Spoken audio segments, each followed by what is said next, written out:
Did Prince Harry hilariously steal King Charles and Camilla's Roman holiday thunder?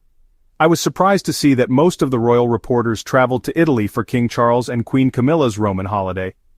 Charles and Camilla arrived in Rome on Monday, and it's meant to be a 4-day tour.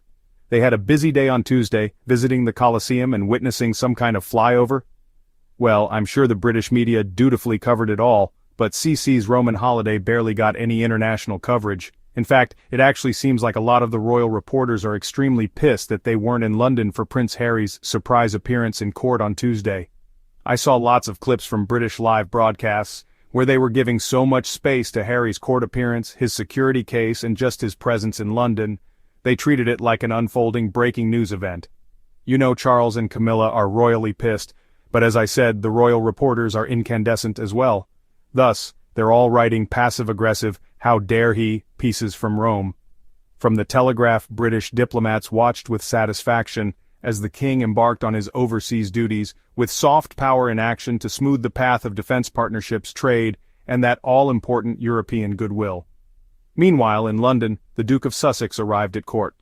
With a brief wave, suited and booted, he walked into the Court of Appeal to hear arguments from his legal team about how His Majesty's government, and the palace alike, had failed to protect his family sufficiently. Father and son had not seen each other ahead of the hearing despite the Duke landing in the UK on Sunday, and there are no signs of them planning to do so once the king is home. The working king and queen were on diplomatic duty. The Duke of Sussex, hearing debates about his security aired in the court, which works under His Majesty's name with lawyers holding the title King's Counsel. If that was not enough, the Duchess at home in the US topped it off with the launch of her new podcast on the same morning. At one time, little irritated the palace more than a clash of diaries, one member of the royal family overshadowing another on an important day, particularly overseas, where hundreds of people pour hours into perfecting a tour itinerary to suit hosts and guests alike. It was seen as the poorest form to steal the spotlight from a senior member of the firm, blowing carefully planned photographs and news reports off newspaper pages and off-air for newer, more gossipy drama. When it comes to the Sussexes, that ship has sailed. This time, palace aides were aware of the clash, but none felt moved to complain about it. Less still, alter the tour program. In some quarters, it is seen as nearly inevitable. An eye roll rather than any real objection, irritation rather than anger. 5 years after the Sussexes left the working royal family, it is telling that this is the only apparent way their lives overlap. The Duke, for clarity, did not choose the date of his court hearing. He did choose to fly over to London from the US, despite not technically being required to contribute, in what has been interpreted as a sign of how much the outcome of the case means to him. The Duchess's podcast has been scheduled for release on April 8th for weeks.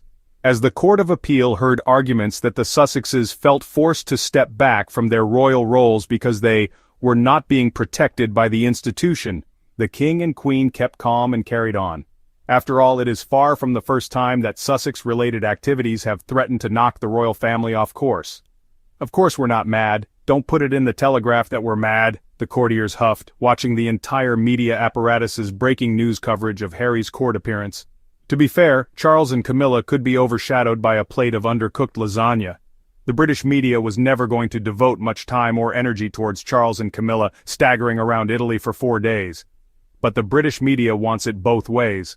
They want to scream at Harry for overshadowing his father's big Roman holiday, and they also want to obsessively cover all things Sussex instead of focusing any time or energy on the left-behinds. Hey, Royal Sussex Squad. Welcome back, my fabulous people, my truth-tellers, my ride-or-die defenders of Prince Harry and Meghan, the Duke and Duchess of integrity, resilience, and realness. If you're just joining us for the first time, consider this your official welcome into the squad.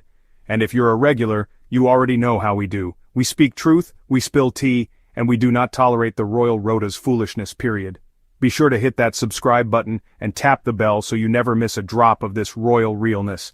And if you want to support the channel and help us keep the lights on while we take down the toxic tabloid machine, hit that super thanks button below. We appreciate every single one of you. Now, let's talk about the unplanned comedy special that unfolded this week. Because I don't know about y'all, but I haven't laughed this hard at royal coverage in a long time.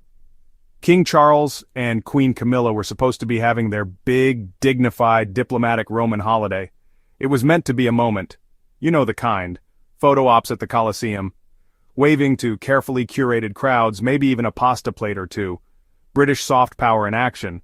The type of stuff the royal press eats up like free hotel breakfast, and yes, the Rhoda made the trip to Italy, cameras in tow, notebooks ready. But baby, the real story wasn't in Rome. It was in London, where our guy Prince Harry rolled into court looking like a whole movie. Sharp suit, calm demeanor, a quick wave for the cameras, just enough to let them know, I'm here, I'm present, and I will be heard. And just like that, every royal reporter stationed in Italy started panicking. You could practically hear their heads swiveling from the Colosseum to the courtroom. Suddenly Harry, who they claim nobody wants to hear from, was the top story across multiple live broadcasts. They dropped the Roman tour coverage faster than Charles dropped his parental responsibilities. The irony is delicious. The same press that's been dragging Harry and Meghan for years couldn't get enough of him. Clip after clip of live coverage, analysis segments, breaking news crawls, and Charles and Camilla, left wandering through Rome with nothing but echoes and a couple of pigeons for company. You couldn't script this better. And the press? Oh, they were mad. But since they couldn't openly admit they'd been outplayed by Harry's very existence, they did what they always do. Passive-aggressive journalism. Suddenly we started seeing articles about how Harry overshadowed Charles and Camilla's important diplomatic tour. As if Charles doing the tourist shuffle in front of ancient ruins was ever going to compete with Harry demanding justice and protection in court. One article even tried to contrast the working king on overseas duty with Harry, who, let's not forget, was attending court under His Majesty's name.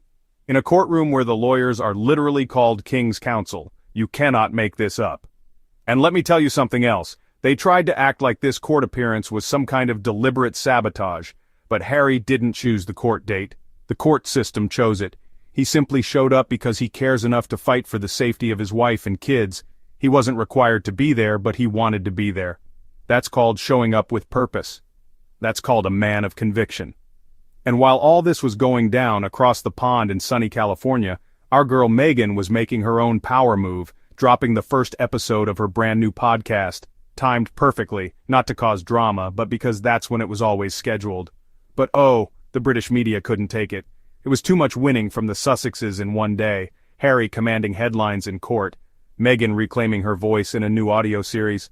Meanwhile, Charles and Camilla were probably trying to Google how to trend again. And here's what's really wild. The royal aides, the courtiers, the firm, they all saw the schedule overlap coming.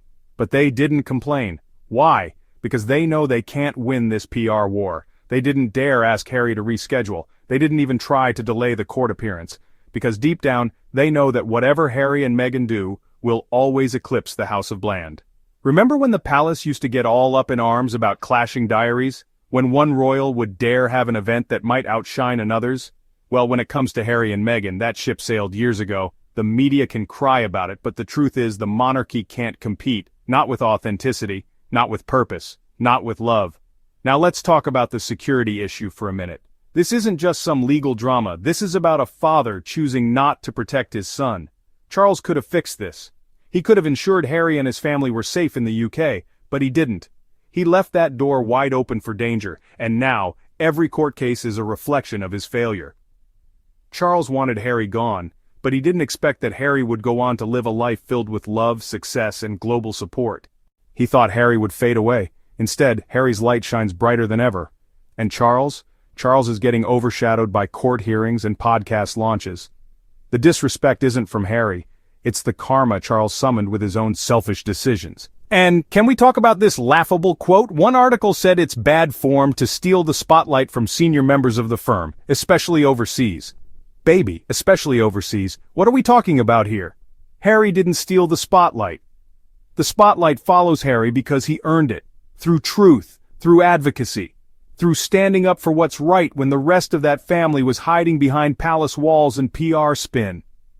And let's be real, if the monarchy can be so easily upstaged by Harry showing up to court, then maybe the issue isn't Harry. Maybe it's the fact that Charles and Camilla just don't move the people the way Harry and Meghan do.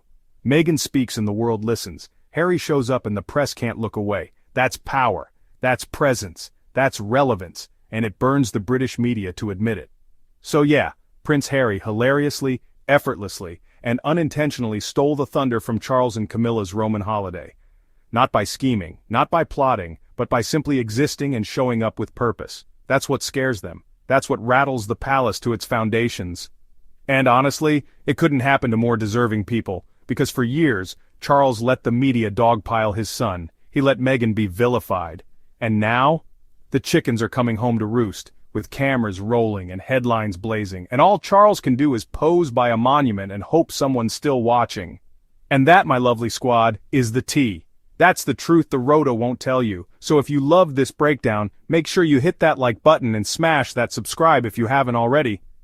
Leave a comment, and let me know how you felt watching Harry command the headlines while Charles wandered through Italy looking like a background extra.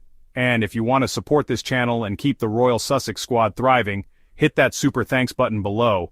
It goes a long way in helping us continue to clap back, speak up, and ride for Harry and Meghan like we always do. Until next time, stay bold, stay brilliant, and stay loyal to the squad. We got work to do, and we're just getting started. Love y'all.